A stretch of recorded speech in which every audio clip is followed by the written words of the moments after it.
There's no easy way. And if you think you're avoiding something, it will come back to bite you. And any skill or anything that you just kind of dodge, you will have to face it. What does a jazz education in the 21st century really look like? And what should it look like?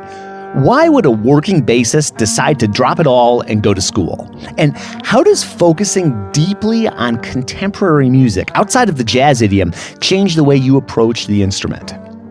Welcome to Contrabass Conversations, your show covering life on the low end of the spectrum. I'm your host, Jason Heath, and I'm so glad to be joined today by Jeff Denson. And Jeff is a professor at the California Jazz Conservatory in Berkeley, California, just across the bay from where I live in San Francisco. And he does all sorts of things at the conservatory. As you'll hear in a moment, we dig into that. And he's also an incredibly busy performer.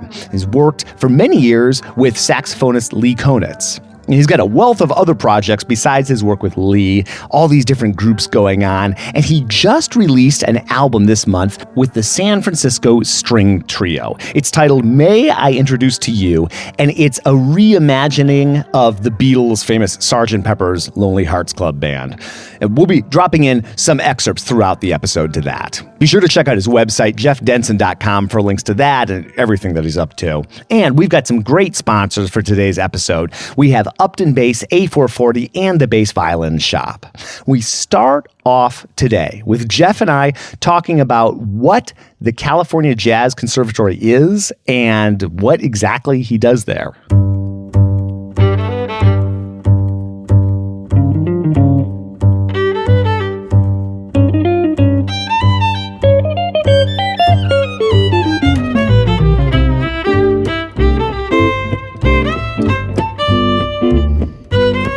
What is the California Jazz Conservatory? Can you sum up what this institution is that you work at? Yeah, I'm really proud to be a faculty member there, and I really came in kind of at the ground floor.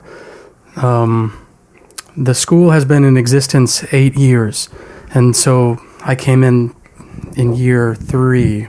So I've been here 6 years now. Next week will start my 7th academic year here. It's the only conservatory in the United States that's solely dedicated to the study of jazz. Mm-hmm. So and there's roughly 80 undergraduate students there. So actually, if you look at jazz departments nationwide, that's actually pretty decently sized. It's larger than a number of them. But most of them are encompassed inside a larger music school.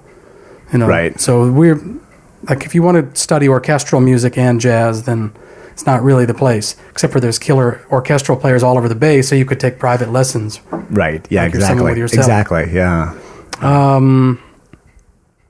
So it's a small environment, and there's some real advantages to that. All of the faculty really know the students. We interact with them, and I personally know what a lot of these students, if not, once they come into my class, and I teach so many classes, there's no way to avoid me. Right. It's like I begin to know what they're interested in musically, and I see them develop. And that's, in that sense, it's really kind of have this small family-like environment. And that's a really great thing as compared to like a giant conservatory or giant school. Like where I went to my undergraduate was Berkeley College of Music. And there were, 4,000 some students there at the time. It's like the opposite. It's larger than a lot of smaller colleges. Yeah, and now I think it's like around 5,000. Wow. This is also worth mentioning for students. It's also the most affordable conservatory, private music college in the country. Mm-hmm. Which, like when you compare to something like Berkeley, which is now about $60,000 a year to go to Berkeley College, I think. I'm not the finance guy, but I believe we're around 18 a year. Yeah. And all of our faculty are active performers. We're active touring, performing musicians. And so it's not like an academic, we're estranged from the performing world. We're all actively working musicians. Yeah. And so students go in there and they get a really strong grasp of jazz history. which that's something that excites me because I've always been deeply interested by jazz history. And we have 4 semesters of that as compared to the normal, which is 2 or maybe even 1 in some cases. They take 4 semesters of it. That means they really get a deep understanding of the history of the music. And they have composition classes, ear training, jazz theory, classical theory, counterpoint, all different types of ensembles like Brazilian jazz, Afro-Cuban, the music of Charles Mingus, the music of Art Blakey, the music of Thelonious Monk. We have East Bay Funk Ensemble, kind of like Tower of Power. Fusion ensembles like Weather Report. There's like a wide array of music that they'll study, and they have really close interaction with mentors. And how I love that you have 4 semesters of jazz history. Like, yeah, so many places, try to cram all of that into a semester or a quarter or something like that. How do those? I'm fascinated by how those lay out. Like, what's covered in those various semesters? Do you have an idea? It's the dawn of jazz, like the turn of the 20th century. They're basically in 20-year periods. So the first one is early jazz, which starts out with like the African roots of the music, and then New Orleans. And then the next semester is really like the swing era. And then my side, so I teach the final 2. So that's semester 3 is 1940 to 1959. And then the 4th semester is 1960 to quote unquote present. And I say that only because there's so much music in between 1960 and present that, I do my best to show, like, I show the music of the avant-garde and the fusion period, and then I go into the young lions of the 80s and Wynton Marsalis and his collaborators, and then I give like an introduction to a lot of current players. But what I did last year, I did a year-long course, which was a new course, which was 21st Century Aesthetics in Modern Jazz. That was so much fun and so interesting. And what I did there is I used my own contacts because I've performed all over the world and I know so many musicians that are dominating the scene that I reached out to them and said, hey, I'm teaching this class. Would you be interested in either coming to the class if you're in the Bay Area or meeting us via Skype and talking about your music? So the concept of the class was to look at composers, musicians making music today. People that aren't in your history books, that aren't, it's like you can like get like a little tiny bit of information in Downbeat magazine or, so that was, the students were so excited by that. And we looked at such a wide array of people making music, and that was thrilling. This seems like a simple question, but it sort of popped into my mind. Like, what is jazz? Like, maybe in 2017 or something like that, somebody posed Larry Grenadier that question, and it was really interesting to hear him kind of explore that. Like, what is a jazz musician? How would you cast that label? Yeah, that's something that people have like debated yeah, I know. for decades. So I'll say this, and someone's going to write it. Well, I could tell you what all these other people think and say about jazz, but I'll tell you what I think. Jazz music is the reflection, or is an African-American music that has continued to expand to the point now, if you look at the word jazz, to me, I think of it as a giant umbrella. Yeah. And today, in 2017, what that word means is so huge compared to, say, 1940. Right. You had a few avenues then. Now it's like you have jazz that's inspired by death metal, jazz that's inspired by African music, jazz inspired by European classical music, by rock music, by Americana. Like we could sit here for hours and talk about all these different streams of music, and then they don't sound anything like each other. And you say, well, what makes this jazz? Right. To me, what makes something jazz is there has to be improvisation in the heart of it. Does that mean everything has to be improvised? Absolutely not. I think there's many different experiments in jazz that used a great deal of composition and really sophisticated structures and counterpoint, but there's going to be improvisation in there.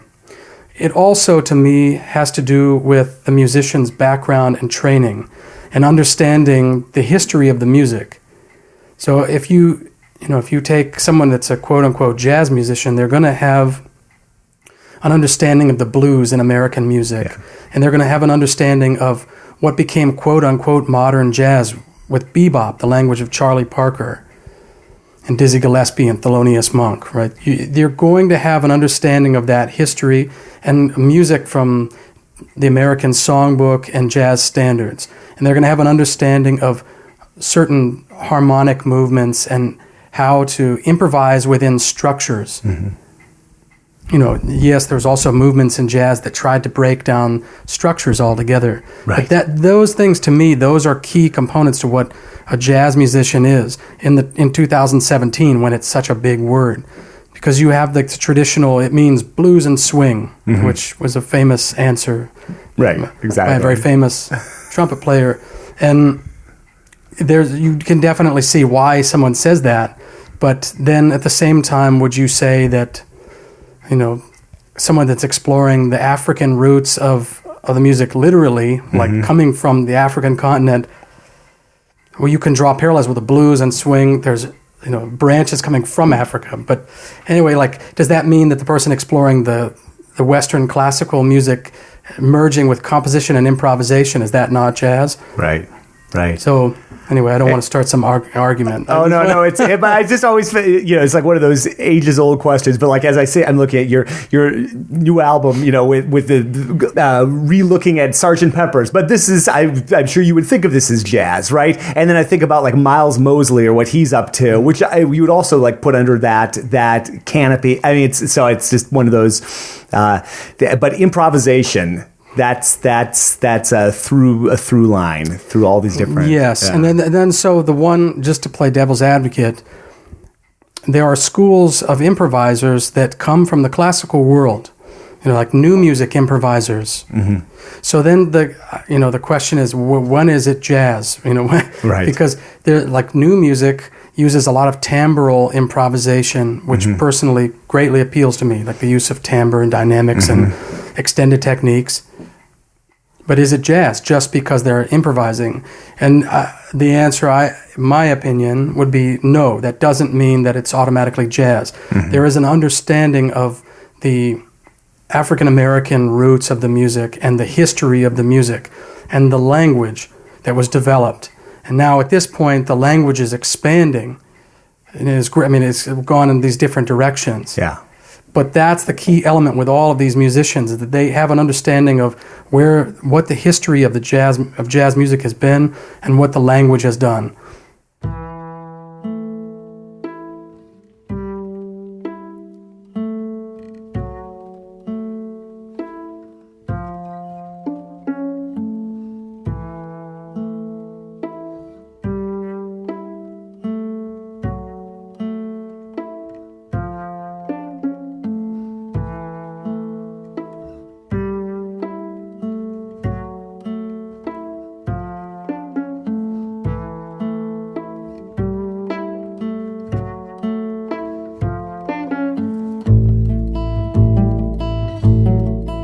Next up, we chat about the diverse array of influences in Jeff's life. Before we dive into that, I'd like to give a shout out to Upton Bass. So glad to have them on board with the podcast. And I want to let you know about their Concord model, which is basically a Prescott. They took several GABA-shaped Prescotts and copied them from the upper corners down. But Upton knew that if the Prescott shape was to be viable today, the ergonomics needed to be dealt with, the really big basses. So Upton incorporated some elements of the car model into that classic Prescott form. It takes all of your attention when they're building it, the Upton folks tell me. And so it's only available as a completely solid wood bass. And they copied Scott LaFaro's Prescott F-holes on the model, but kept them on-cut to pay homage to Prescott. Check them out online at uptonbass.com, and thanks for sponsoring the show. I'd also like to give a shout out to the A440 Violin Shop. Brings back memories of my couple decades in Chicago. I can't even begin to tell you how many times I took my own bass to A440 to get some work done, or I told a student, you got to check out A440. You got to check out the instruments they have, the bows they have, the quality work they do. I've been a fan for a long time. If you are in the Midwest or passing through Chicago, do yourself a favor, stop by A440, just west of Wrigley Field on Roscoe, in beautiful Roscoe Village. Check them out online at a440violinshop.com. Okay, back to our conversation with Jeff.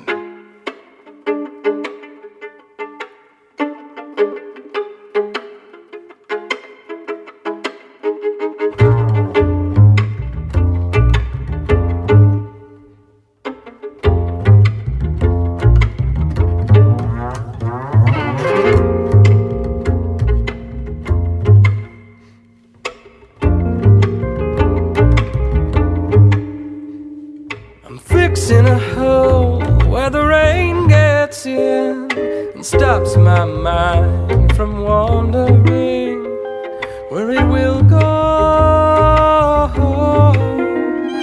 where it will go. I couldn't help but thinking of Mark Dresser.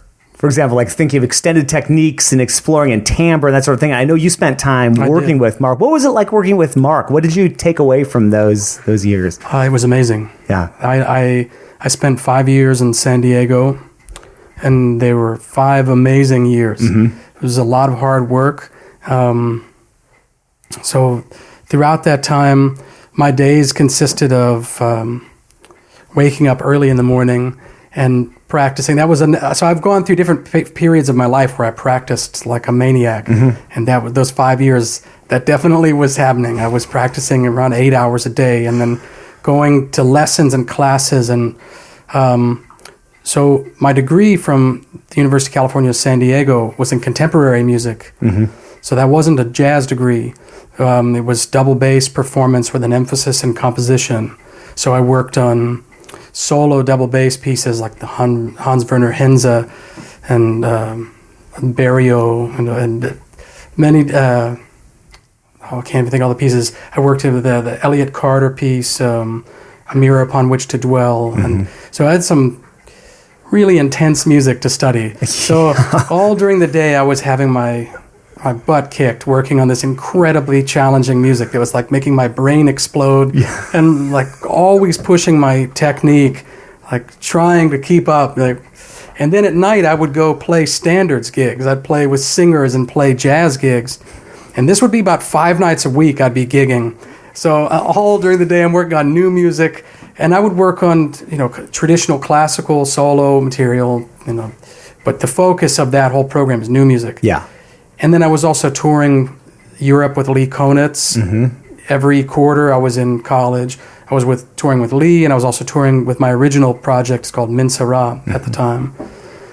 So it was incredible. And music 24 hours a day. I did sleep, so I was dreaming about music. Sure, and dreaming about Barrio. And how did working on pieces like the Hans Werner Henze pieces? I mean, talk about first of all, like from an outsider perspective, a right turn. How did that impact your composition, your improvisation, your outlook on music? What immensely? Yeah. So just I went to Berkeley College of Music and got a jazz undergraduate degree. Amazing experience. And I met many jazz musicians that I'm still actively working with around the world through Berkeley. And then I went from there to Florida State University and got a jazz studies degree. That was my master's degree. And there I worked with amazing musicians such as the great pianist Marcus Roberts, another amazing pianist Bill Peterson, amazing drummer Leon Anderson, and the great bass teacher down there, Rodney Jordan. And super different environment than Boston. Sure. It's like going from Boston was really like learn the tradition, also like learn modern music.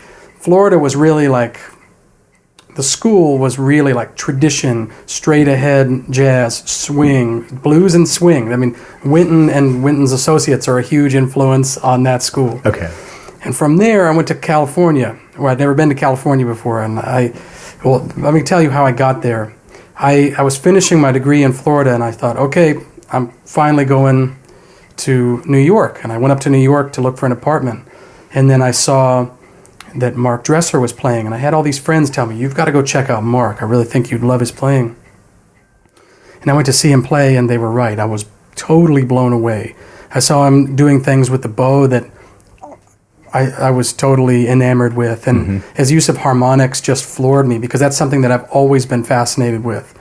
And I spoke with him after the gig, and that started the thing that led me to get an assistantship in California. So I go from Florida, which was really about straight ahead jazz, and then I go to the farthest left region of the United States musically, and I'm looking at this contemporary music that I had no experience with. Yeah. None. Thank God, when I was a kid, I played orchestral music, and I maintained on my own, because in Berkeley there was no classical program. I did electives that were Arco things, like I did an elective course that was like the Bach cello suites, and I just always made Arco playing a part of my practice. And thank God I did, because I landed in San Diego not knowing what I was getting into, and Mark introduced me to this world that just it was like they were speaking another language to me. But it blew my mind. Now, that was a long-winded way to get to answer your question. How did Mark impact me? Mark really pushed my technique and my discipline. He took I've always been an extremely passionate musician and extremely focused and driven. And he taught me how to take that and push it further. And I mean, he was always pushing my technical envelope. I mean, that's like handing me this music that was just, knocking me on the floor. That greatly impacted me. Really seeing to see what was possible timbrally on the bass. Mark is an extremely unique musician. I mean, that's for sure. That's an understatement. Yeah. And his control over timbral improvisation, or just the timbres that are accessible to him, are so extraordinary that was an unbelievable inspiration to me. And how that inspired me, it's like I got there. I mean, how it inspired me as a bassist is very simple. The guy's amazing, and I wanted that. And but also at the same time with the students there, I was the jazz guy in a program filled with classical conservatory people, and I was trying to meet them. I was coming to new music from the jazz side, whereas everyone else was coming from the conservatory, the classical conservatory, and I had to work. What did you, outside of obviously spending what must have been countless hours working on Henza and Barry and those type of pieces, what else were you working on with those 8 hours a day? Were you building the technical scaffolding? If so, what were you doing? Yeah, so something that right in day one, I think Mark introduced me to the Hal Robinson method, which is, he was a student of Rabath, and I had never worked on Rabath. Like everybody, I was a student of the Simandl books, right? And sure. I had the Simandl technique, and I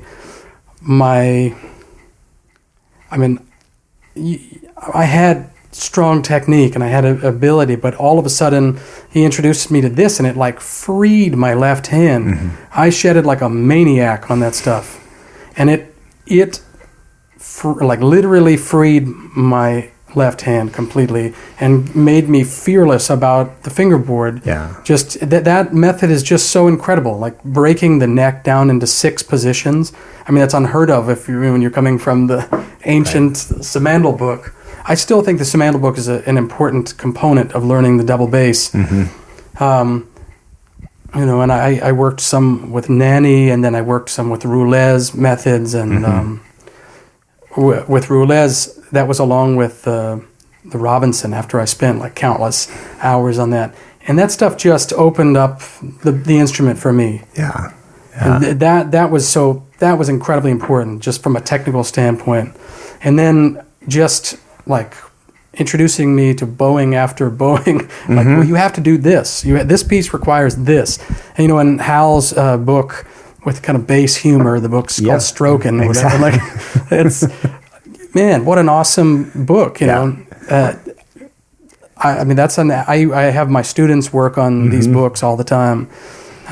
Those are the two books I have any college age student or gifted high school student buy. It's like, and like you mentioned, like Mystery Zone, right? Like the Rabath is so great for. I remember watching a video of Paul Ellison pointing at a student's upper register of the bass. And he's like, "See, that's the Mystery Zone." Then he points at the Rabath and it's like, "Here's how to get out of the Mystery Zone." And Strokin' is completely that for the bow. Yeah. The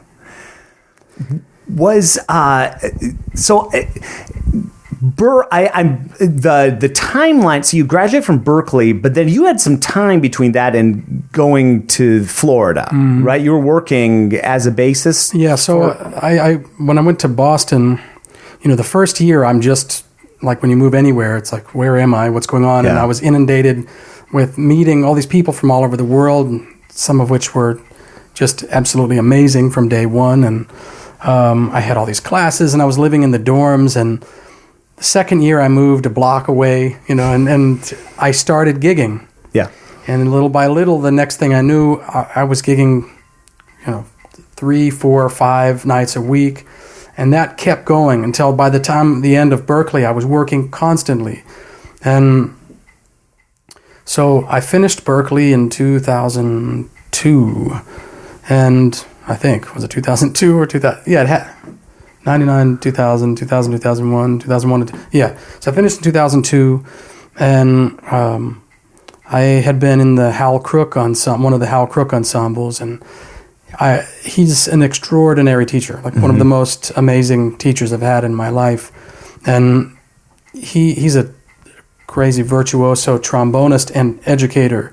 And you can't sign up for his classes. It's like he hears about you through word of mouth, and then he calls you on the phone. It's like, wow. Is this Jeff Denson? This is Hal Crook. Would you like to be in one of my ensembles? I'm like, yes, oh my God. Yeah. So I did a couple semesters with Hal, and then I graduated and found out that I have a real issue that I face in my life. I've been a diabetic since I was 11 years old. And in our country, and you could like open this box and I'll start ranting about the medical industry in our country. But insurance in this country for people like me has been a nightmare up until the Affordable Care Act, Obamacare, right? Where I wasn't allowed to have health insurance. Instead of that, they'd just rather have me die in the street, right? So here, you know, I finished school, and then I find out Hal's like, oh, I wish you were going to do another class. And I'm like, me too. And then I found out, well, if I take Hal's class, I can get insurance through Berkeley. So I did that. And then in that semester, I was contacted and offered a record deal by a German record label with my former trio, Minsara, with the great pianist Florian Weber and great drummer Ziv Ravitz. And so that spring, so I finished that semester, and what the cool thing was, all I had to do was take one class, and I was insured through the entire calendar year. So I was like, wow, what a great deal. So I took the class. I had an amazing class with Hal, and then spring came, and I don't know if it was, well, maybe I'm saying spring. I mean spring semester. I think it was probably January or something. Right. I moved to Essen, Germany, and I lived there for 4 months. And we set out to like some intensive rehearsing schedule. We lived in a little apartment together, and we rehearsed, and then we went in the studio, recorded, mixed, mastered the CD, and put it out. And then we started performing. We were touring, and the CD came out, and we were pushing it. And we had some really great luck. That was a very small label called Huber Music, which was put out by guys basically our age. And they got us on the radio, and in Germany you have the WDR, which is the great radio station, and we got a ton of airplay, and we were performing all over Germany. And I went back, so it was during that time I was thinking, do I really want to go to Florida? I'm jumping around from topic to topic, but I was in Boston walking to the school to perform with a friend of mine. This was that semester that I had just finished. And I saw the head of the bass department, and he's like, I've been looking for you. And it turns out, he said, there's a school looking for a graduate bass assistant, and I recommended you. Would you be interested? And he told me it was in Florida, and I was like, no way, I'm not going to Florida. And he's like, you need to talk to these people. And he gives me a list of people, and I talked to them, and I thought about it, and I thought, like, well, Ron Carter was a professor for 20 years, and John Patitucci took over for him, and Miroslav Vitus was early involved in the New England Conservatory, and Dave Holland was at the conservatory for a while. And so I thought, okay, I'll try it. So while I was in Germany, I was thinking this over in my head. Do I really want to go to Florida when everybody I know is going straight from Boston to New York? Mm-hmm. Yeah. And I had this thing, well, I have diabetes. I can't go to New York. Like all my friends, they went to New York and just didn't have health insurance. Right, yeah. That's not an option for me and never has been. Mm-hmm. So I thought, okay, well, the smart thing to do is I'll take it. I'll go there for 2 years and then I'll move to New York. And it puts me in a better place as far as future academic jobs if I choose that route. So I was there and I thought about it and came back to the U.S. and I moved to Florida and started the program. And then that was a 2-year program. And each of the semesters that I was in school there, I had tours in Europe with that trio.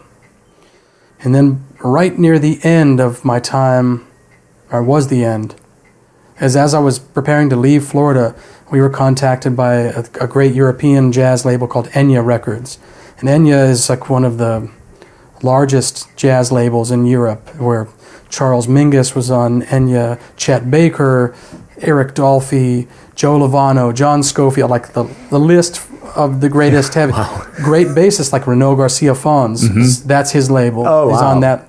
He's not the owner, but he's on that label. Right.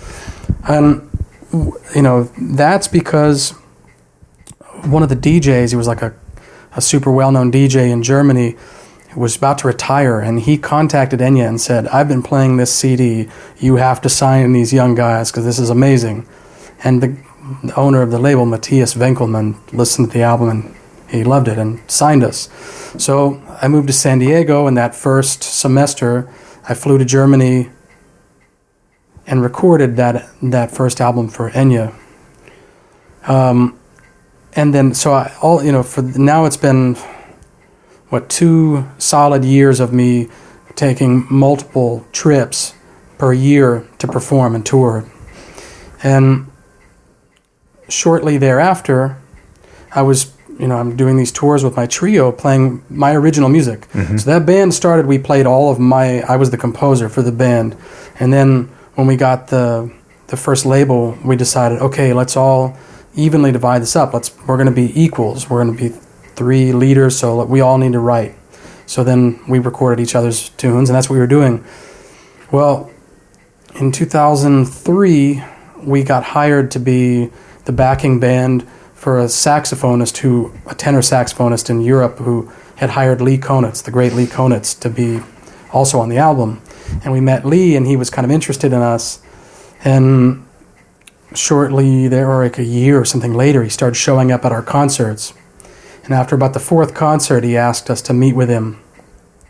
So this is, just to put in the timeline, at this point now, Lee asks us to play with him. I had just moved to San Diego. It's 2006 or something. And I had just put out a record on this huge label, and I'm thinking, like, wow, this is great. I'm on a major jazz label, and this is wonderful. And I meet one of my heroes, and he really likes our playing. And then Enya found out that Lee was wanting to play with us, and they got us to do our first record with Lee, which was called Lee Konitz and Min Sarah, and the album's called Deep Lee. That came out the next year in 2007. And we started playing clubs and little gigs, festivals. And I'd go to Europe, I would do this. So this is where I got this thing. Like I'm traveling to Europe and I'm touring and I'm doing the thing with the guys. I'm going to different clubs in different cities and I'm playing my own original music. And then we start playing with Lee, we're playing standards. And then when the tour would be over, I would fly to San Diego and I would be in this like intense working on Barrio. Yeah, I'm working on Barrio and I'm working, hours and hours a day. And then after like working on this extremely heavy mental music, I would go do straight ahead jazz gigs at night, which can be also extremely mental music. It depends on what it is. But I would have, American jazz musician life is like playing restaurants, clubs, weddings, like it could be like a great artistic thing or it could be making some money to make a living. So I would do like this art, pure 100% art, discipline boot camp all day long and then go play standards at night. And then X number of months down the road, it's like, okay, we're going back to Europe. And then I would jump into another universe, play totally different music. And so you asked me about San Diego. This is what my life was like, and this was unbelievably incredible. And it challenged me so much. I would every tour I would feel like, wow, the progress I made from shedding all the time and learning, and the bow kept taking on a larger role in my life and in my jazz music. And it's like now I'm finally going to answer your question about how it impacted my music and my compositions. I realized, for me today, arco playing is like half of the instrument. There's an entire world of sounds that you cannot achieve with pizzicato playing.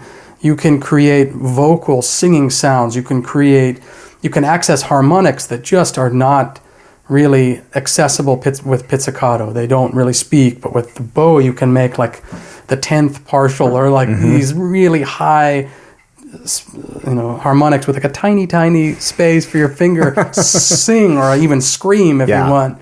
And I just became completely enamored with the sounds that I could get with the bow and just totally inspired that I would spend hours and hours practicing that. And I had to in order to try to play these pieces. I wonder, and we haven't even mentioned that you're a fabulous singer, by the way. You sing on at least at this point on every album, at least one track and more too. Something like, how do you think you being a vocalist has your relationship with the bow that's developed? How do you think that your concept of sound and creating sound as a vocalist, how do you think that's informed your arco playing? A great deal. Yeah.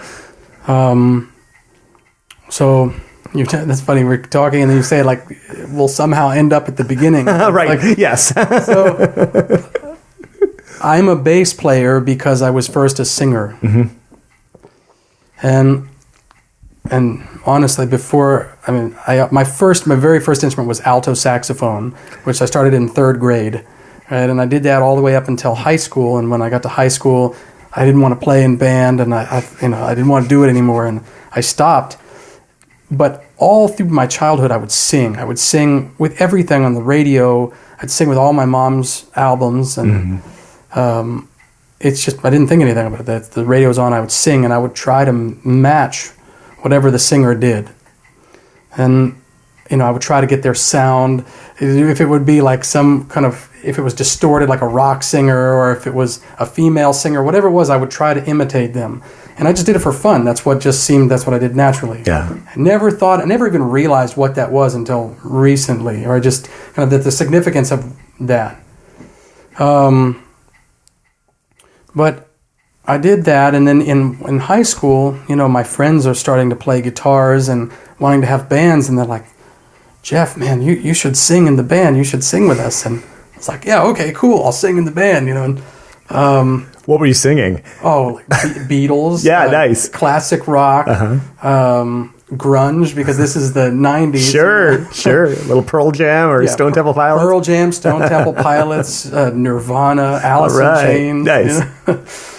Soundgarden. So I'm singing with them, and there was no bass player. And at that time, I was listening to music with some really cool bass lines, and I thought, wow, that could be cool. And one of my friends played bass, and he was a very good bass player, and I thought, man, that's cool. Like, that's a cool instrument, and listen to what it sounds like in the music. I should try that. I should do that.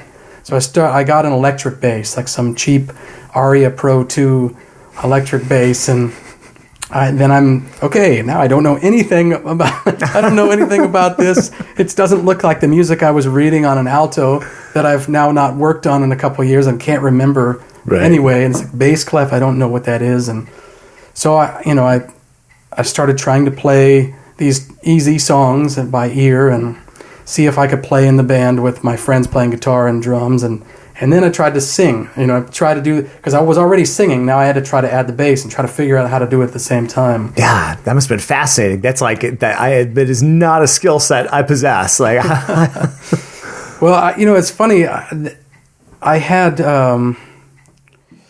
this took the pressure off somewhat. Like that first group that I was playing with my friends, like we practiced in my garage, and we were not good. We were trying to play. We were a garage band, and I got another band that ended up was better. Like, and I still played with both. But had another band with the musicians were a little more advanced, and it turned out that one of the guys was a bass player and a very good one, and wanted me to also play bass. So we had two bassists, guitar, drums, and then we would swap singing. So like sometimes I would sing and try to sing and play at the same time. Sometimes I would just sing, or I would just play bass and he'd sing. So that helped. But the thing is, I kept listening to more and more advanced music, and it was always bass players like that would lead me in. Somebody early on turned me on to Jaco Pastorius and Stanley Clarke, and that kind of like all of a sudden like was opening this world for me, and I wanted to hear more of that, and like, oh my God, listen to these bass players, what the hell are they doing? What is that? And that led me to hear Miles Davis, and the first time I heard like So What from Kinda Blue, and Paul Chambers plays the melody on the bass, and on the double bass, I'm like, wow, that's so cool. I want to play double bass. And I rented a double bass and thought, damn, this thing is hard to play. Right. It hurts my hands. I can't play it in tune. And I kept kind of waffling back and forth between really wanting to do it and really knowing, as a teenager, I didn't really have like this crazy work ethic yet, Right. But I'm getting into more of these jazz albums, and I heard Charles Mingus' Haitian Fight Song. And there's this epic solo bass intro that forever changed my life. I heard that, and like there's no way I could do that on an electric bass. I mean, Mingus is like a great hero of mine, not only as a bassist and with a wide vocabulary of sounds, but also he was a leader. And it was a very clear, like there was no doubt he was a leader and a great composer, a fantastic composer. So that was always inspiring me to see, here's a bass player that leads groups of all sizes and composes this amazing music and plays amazingly well on the double bass.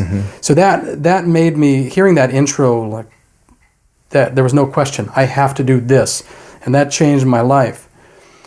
But what happened then was I got so obsessed with playing the double bass that I started singing less and less. And by the time I went to Berkeley, because I didn't go to Berkeley right after high school, I got a scholarship to go to Corcoran School of the Arts in D.C., which was a visual arts school. But I turned it down because I wanted to go to Virginia Commonwealth University because they had music too. And so then I could take my bass and go down there and try to take lessons and see what would happen. Well, what happened was, little by little, I was taking more music classes than art classes. And after 2 years of that, I went back home to Northern Virginia, where I grew up. I grew up 7 miles outside of D.C. I went into a community college, and that I only wanted to play jazz. And I only wanted to play, I was playing a lot of things, but I only wanted to play music. Yeah. At that time, I played in the community orchestra there. It was like the Annandale Community Symphony. I played in a rock cover band on the weekends. I played in an original funk band where I was singing and playing bass. And then I little by little, again, it's like the first year I was mainly taking classes at the community college and meeting people and starting to figure out what I was doing. You know, I was a beginner jazz player, like trying to figure out what anything was, like how to do anything. And I started meeting people, and I then that second year, like I started playing more. I started getting gigs and playing in D.C., and I was constantly playing in the city or in Maryland, Virginia, D.C. And that again was an incredible time for me because I'm in school during the day, and then I'm playing with older musicians that were kicking my butt in front of people, you know, like teaching me in a very old school way. Like the jazz scene there in D.C. was really old school, like kind of a little rough around the edges. Yeah. Kind of, if you can't hang, you get humiliated on stage. And I learned a lot, you know. But again, like I progressed extremely quickly by this point. So this happened pretty fast. It went from me like 16, 17 years old. All of a sudden I wanted to play music again, and I picked up the bass. And then by 19, I rented the double bass. And then by age 21, I moved out on my own and supported myself completely with music. I was paying my rent and paying school with the bass. Still in the D.C. area? In D.C. area, yeah. Okay. And that was the symphony I did weekly, and that was for education. They didn't pay, but it was an awesome experience. Yeah. But the funk gigs and the jazz gigs and the rock gigs, the rock gig was a lifesaver because that would be Saturday nights. I'd make a couple $100, which that was the highest paying gig, you know. So it was an amazing education of playing all these different styles and having my butt kicked by the jazz elders in D.C. and them really taking me under their wing, you know, because I didn't have any business sharing the stage with them. Right. You know, but they put me on stage and taught me.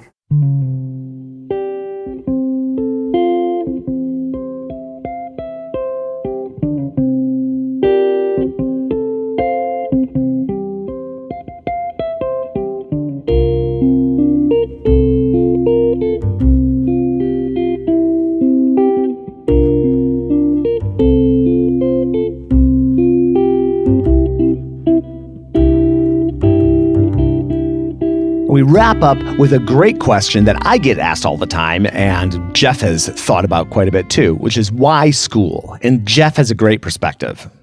Before we finish up with this last part, I'd like to thank our last sponsor, which is the Bass Violin Shop, located in North Carolina. They are the place to go for bassists in the Southeast. And they offer professional setups, repairs, and restorations at reasonable prices. They go beyond their customers' expectations with setups that are meticulous, they're friendly, they're helpful, they have highly skilled luthiers, and they've all got one common goal in mind, and that is making their customers happy with whatever bass they happen to play. So if you have an open seam or you need a top-off restoration, those are the two extremes, right? They can take care of you. They're there to help you through the process. Check them out online at bassviolinshop.com. All right, here we go with our last segment of my conversation with Jeff.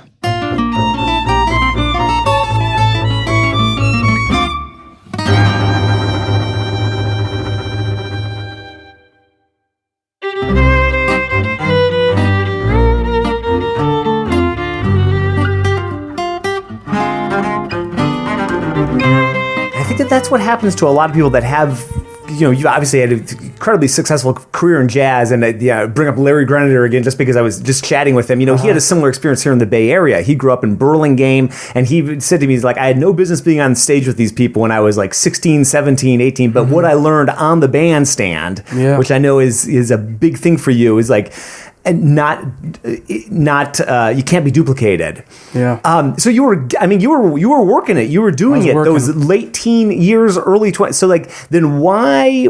And this has happened to, we can see this like with Florida and San Diego. But like, why Berkeley then? Why school? That's the exact question that the assistant chair of the bass department, John Rapucci, asked me that day. He asked me in such like a kind of no holds barred way. Yeah. I was like, oh. He's like, so you're working this much. Why do you want to come here? Why do you want to go to school? Well, I wanted to go to school because I wanted to take what I was learning and I wanted to be better. I wanted to be pushed faster. I wanted to be in the deepest pool possible and really excel. Yeah. That's what I wanted, and I thought Berkeley would be the way. And honestly, I don't even know how I found, what made me think of Berkeley. I think my friend Warren, who is a great drummer, we grew up in that, we were playing in that band with the two bass players. Warren wanted to go to Berkeley, and his dad was a professional musician, and like, I think he probably is the one that got it in my mind. Okay. But yeah, I decided I was going to go to Berkeley, and when I got to Berkeley, I thought, okay, I know I can play. It's like I already now have been supporting myself and living on my own. But I got there. I mean, that's very lucky. So here's something that like people should know about Berkeley. It's an incredible environment. It's an incredibly competitive environment, and if you're a good player, you can get a hell of a lot out of it. Mm-hmm. If you're not a great player already, you could get an amazing amount. You could also be crushed. Yeah. You could have your spirit crushed. I came in already knowing I could do things, and it gave me certain confidence, and I could handle the humiliations and the triumphs and the roller coaster life of musicianhood, right? Yeah. So anyway, that was just kind of a segue. Yeah. Well, I understand. I can see why you progressed so quickly career-wise at Berkeley, because you've been doing this already. It was just like moving into a different lane and kind of going. What do you think? And how cool that you've had this collaboration with Lee Konitz. I mean, like legendary. Yeah. Like I was listening to Birth of the Cool when I was a teenager. Driving, and I'm just like fan. I've watched a bunch of videos of you working with him. It's such a cool collaboration. What do you think was it that attracted him to your band when he heard you guys play? Do you know? Have you talked to him about that? Yeah, we have a shared philosophy on improvisation. Oh. And that comes through in the way we play music. And Lee heard that in the trio. And what is that? That is the desire and the willingness to take extreme risks. So I see there's a couple of different camps of improvising in the jazz world. There's one which is lick-based, and then there's the other that stands up and may fall on your face, but it also may take you to some other plane, right? And I'm not saying one's better than the other. There's a very clear advantage or strong point that you can start from if you're using licks in your language. Yeah. Because here comes this chord progression, I know I can do this and it's going to sound good. So what that means is you've transcribed this thing or you've worked it out on your own, whatever it is, and you do it like, now Jason's asked me a question about my childhood and I will now say line number 37. And like, I grew up in a brick house and that works well, and I have the period, I know it fits there, and that's cool. Well, having the licks in your language means you can walk up and sound strong. Yeah. But I'm not attracted to that. I think about, I could talk about the DC elders and the way people kind of influenced me. I had an incredible older musician say to me one day when I'm trying to figure out I'm trying to say, like, how do you say this without saying profanity, like your ass from your elbow? You can let it rip. It's okay. Yeah, like here I am trying to figure out my ass from my elbow, and like looking at chords and trying to play, and he said to me, like, I don't like licks. I don't use licks. I want to improvise, and I looked up to him greatly, and I thought, well, oh, okay, yeah, that makes sense to me. And that's a simple thing to say, but that's a key part of Lee Konitz's life in improvisation. Lee is unbelievably spontaneous. If we're playing, like if you really listen to him solo, on albums, you'll hear something in the music, like it's going to be subtle, like, but he's always basing what he's doing off of what's happening around him, what just was said before he enters, what is the piano or bass or drums doing, and that's, before I met Lee, that's what I was interested in doing, like, what was that rhythm? Well, that rhythm inspires me to do this, and what's the harmony that I'm hearing? And my trio, we were obsessed with listening to each other and being able to follow each other and pull the rug out from under each other. Like I would go to take these solos, and the pianist, he's an amazing musician, and like he has this incredible harmonic ability. And I would start to take a bass solo, and the minute I would start soloing, he would change the harmony. He would change the chords, and and I'd have to react.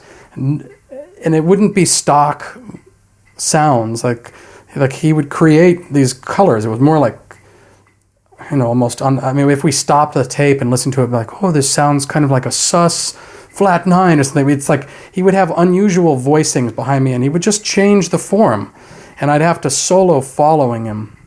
And I was fascinated with that. And we wanted to take, like, every time we played, we wanted it to be different. So we would take our original music and take something that, on the record or is like one way and it's fast, and then we would come out on stage and then play it slow, or move it and change the time signatures, and we tried to do it to keep each other on our toes.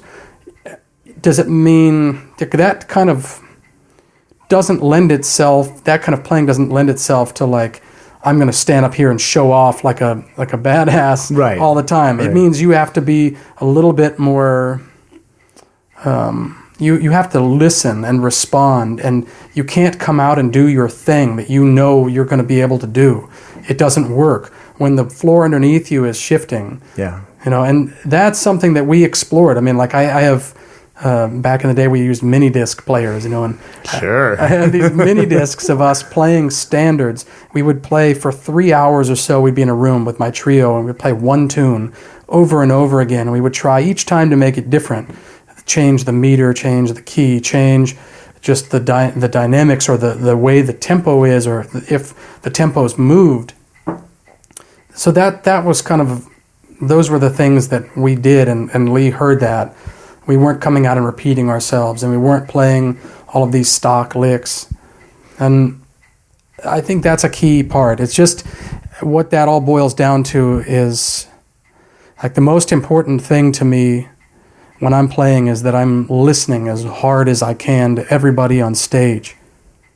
And that no matter what it is, because I found out, like, me doing that, when I started working on this chamber music in San Diego, like, I found that those skills that I developed really helped me in those areas where I'm not going to change what I'm doing. I have to read what's on the page, but I could listen to the people around me and figure out how to fit. It helped me learn to blend, and so those are the things that Lee was attracted to. And then getting the chance to do that with him, he like really pushed it to another place. Well, it's so creative what you've done with him. The various, and like singing to it, Lee's singing, and how cool is that? And just like the breadth of projects that you've been involved with for the last few years, and the pace. I mean, if we just took what we talked about at the beginning with your academic load and what you're doing, that's a full-time gig. Yeah. All of this and you're not doing the same thing. Every one of these projects that you're involved with is slightly different, or you're taking a different angle. How How the heck do you do all that?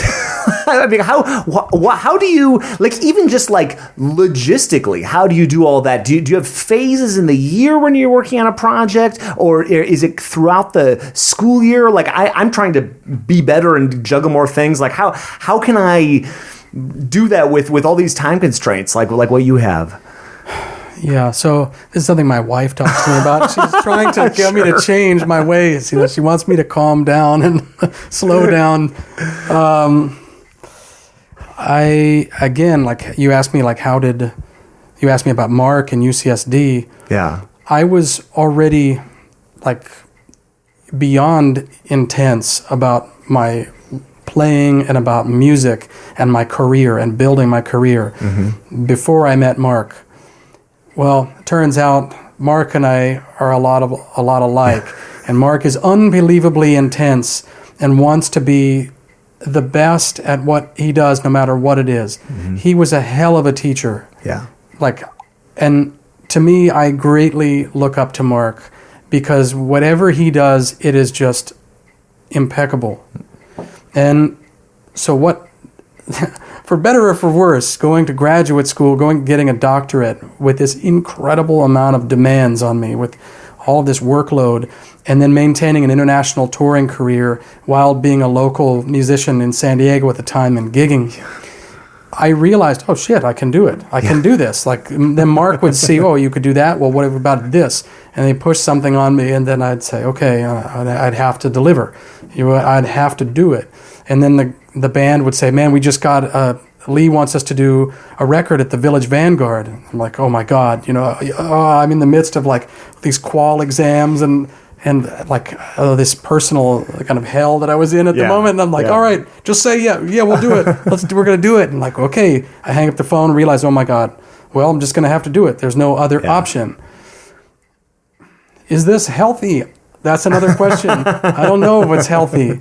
I felt like I was able to do the amount of work that I put in front of me, and if I was able to get through it, which I've been able to get through all of the situations. But honestly speaking, the process is not always that healthy. It's like I'm wound up like a top, like they're like, oh my God, I've got this, I've got to get this music, I've got to write this music. Yes, I'll teach at the Golden Gate Bass Camp. And like I'm mad at, like I'm racing to finish the music before the camp started for my recording that I teach in the camp, and then immediately fly to New York, and I've got these rehearsals in a studio. Like, do I need to be that crazy? I don't know. I'm trying to work on that, but it can be exciting too. It's like that creative roller coaster, and your wife should talk to my wife, because I have it's hard for me to like turn that intensity knob down just a little bit. But what a result you get from that, because with all these projects, I got to hand it to you. It's really exciting what you're doing. Thank you. Out there. I'm interested in a lot of things, and I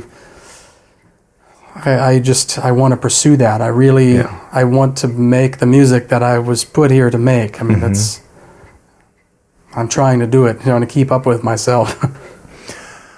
What advice, and this is like sort of my, like, I think I've asked this about pretty much anybody, like go back to either like 18-year-old Jeff or maybe 21-year-old Jeff who's about to go to Berkeley. What advice, knowing what you know now, all you've done, playing with Lee, doing all these great projects, full professor here out in the Bay Area, like what advice would you give young Jeff? Sorry for I like big question bombs like that. Just thinking of all the things, like, there's no easy way out. There's no easy way. And if you think you're avoiding something, it will come back to bite you in the ass. And any skill or anything that you, like, just kind of dodge, you will have to face it.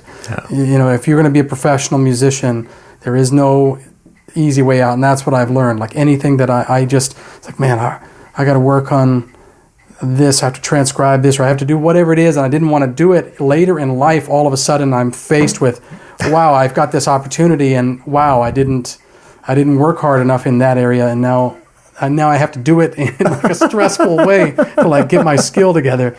Like, work hard from the beginning, and be patient, because nothing happens quickly. Yeah. The only thing that happens quickly are things that are destructive.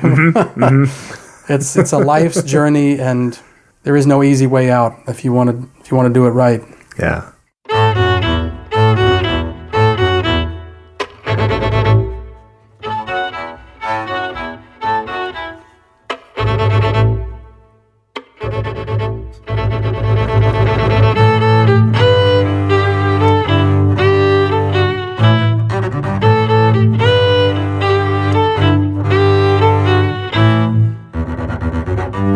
Jeff, thank you so much for chatting. It was great to meet up with you and do this live. The live conversations always have a different energy, folks, than the Skype conversations or the FaceTime conversations, which I love all of them, of course, but sitting down in person and chatting with Jeff, that just was so much fun for me.